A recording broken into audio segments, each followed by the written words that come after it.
Okay, now for the final problem on this exam. So we have this problem where we have some forks and some thread creates, and we want to know how many processes and threads are created and show a process tree for full credit.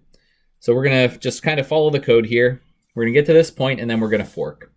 So we have P0 is our parent process. We're going to make that the first one in the tree, and that's going to fork. So that's going to create a child process P1.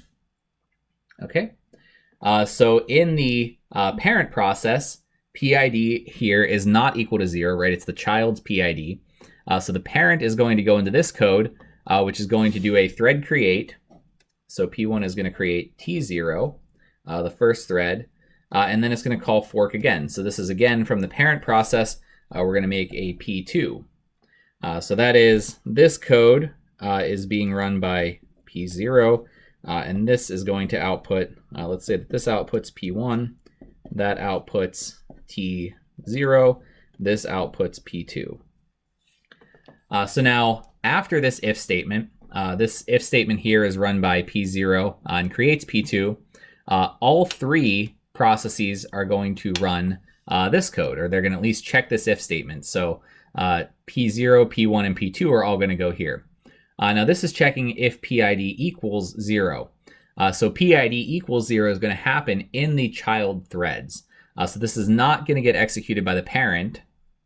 This is only going to get executed by P1 and P2.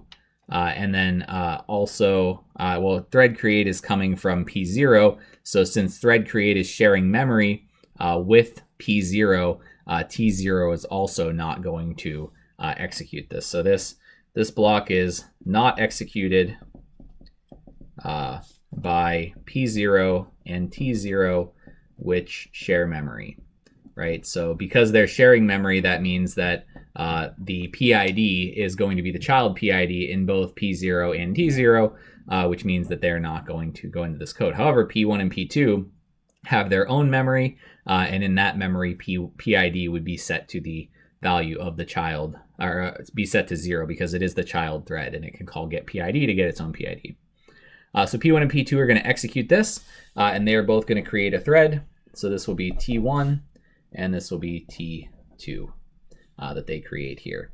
And keep in mind, those would have the same shared memory with those processes. So this is what it should look like. And then we just have to count here. We have P0, P1, P2. So 3 processes. And T0, T1, T2, 3 threads. And that's it. Hopefully the exam won't be too bad, and hopefully this practice is helpful. Good luck.